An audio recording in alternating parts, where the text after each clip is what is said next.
या देवी सर्वभूतेषु मां सिद्धिदात्री रूपेण संस्थिता नमस्तस्यै नमस्तस्यै नमस्तस्यै नमो नमः।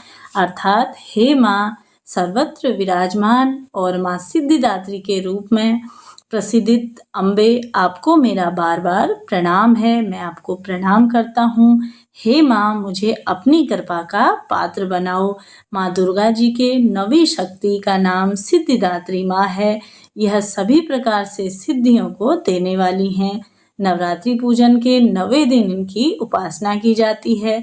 इस दिन शास्त्रीय विधि विधान से पूर्ण निष्ठा के साथ इनकी साधना करने वाले साधक को सभी सिद्धियों की प्राप्ति हो जाती है। मार्कंडेय पुराण के अनुसार माँ सिद्धिदात्री भक्तों और साधकों को ये सभी सिद्धियां प्रदान करने में समर्थ हैं। देवी पुराण के अनुसार भगवान शिव ने इनकी कृपा से ही इन सिद्धियों को प्राप्त किया था। इनकी अनुकंपा से ही भगवान शिव का आधा शरीर देवी का हुआ था। इसी कारण से वे लोक में अर्धनारीश्वरी नाम से भी प्रसिद्ध हैं। माँ सिद्धिदात्री की 4 भुजाओं वाली इनका वाहन सिंह है। यह कमल पुष्प पर भी आसीत होती हैं। इनकी दाहिनी तरफ से नीचे वाला हाथ में कमल पुष्प है। प्रत्येक मनुष्य का यह कर्तव्य है कि वह माँ सिद्धिदात्री की कृपा प्राप्त करने का निरंतर प्रयास करे, उनकी आराधना की ओर अग्रसर हो। इनकी कृपा से अत्यंत दुख रूप संसार में निलिप्त रहने वाले सुखों का भोग करता है और मोक्ष को प्राप्त करता है। नवदुर्गाओं में माँ सिद्धिदात्री अंतिम है।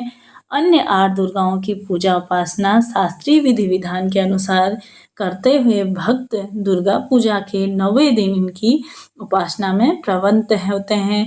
इस सिद्धिदात्री माँ की उपासना पूर्ण कर लेने के बाद भक्तों और साधकों की लौकिक पारलौकिक सभी प्रकार की कामनाओं की पूर्ति हो जाती है। सिद्धिदात्री माँ के कृपा पात्र भक्त के भीतर कोई ऐसी कामना शेष बचती नहीं है जिसे वह पूर्ण नहीं कर सके।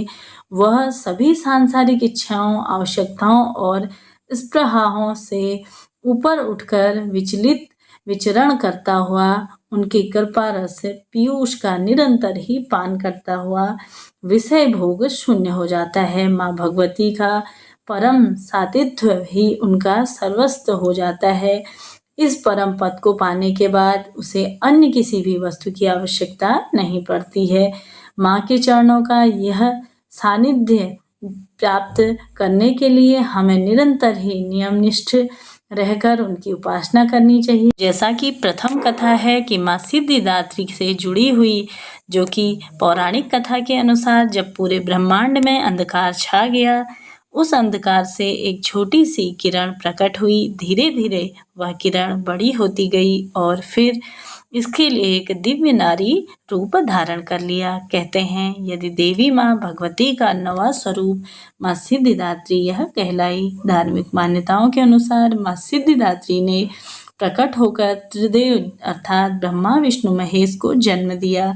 कहते हैं भगवान शिव शंकर को जो कि 8 सिद्धियां प्राप्त थी, वह भी माँ सिद्धिदात्री ने ही उन्हें दी थी। सिद्धिदात्री देवी की कृपा से शिवजी का आधा शरीर देवी का हुआ, जिस वजह से महादेव। सुनिए दूसरी कथा। जैसा कि सभी देवी देवता महिषासुर के अत्याचार से परेशान हो गए थे, तब तीनों देवों यानी ब्रह्मा विष्णु महेश ने अपने तेज से माँ सिद्धिदात्री को जन्म दिया था।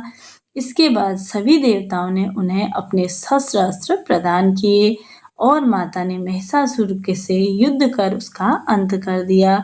साथ ही तभी से ही माँ सिद्धिदात्री का पूजन इस दिन किया जाता है। घर में सुख समृद्धि का वासा करने वाली, रिद्धि सिद्धि देने वाली माँ सिद्धिदात्री का इस दिन विशेष पूजन, नियम, हवन और साथ ही साथ कन्या पूजन के साथ ही नवरात्रि का इस दिन समापन। दिन आप भी अपनी क्षमता सामर्थ्य के अनुसार दान पुण्य किस प्रकार से आपको करना है, संपूर्ण नियम विधियाँ मैंने पहले ही अपने चैनल पे डाल दी हैं और भी आगे प्रतिदिन मैं आप सभी के लिए नियम जानकारी और साथ ही कथाएं लेकर के आऊँगी। उन्हें सुनिए और अपने पूजा पाठ को सफल बनाइए। मिलते हैं नेक्स्ट वीडियो में, तब तक के लिए जय माता दी।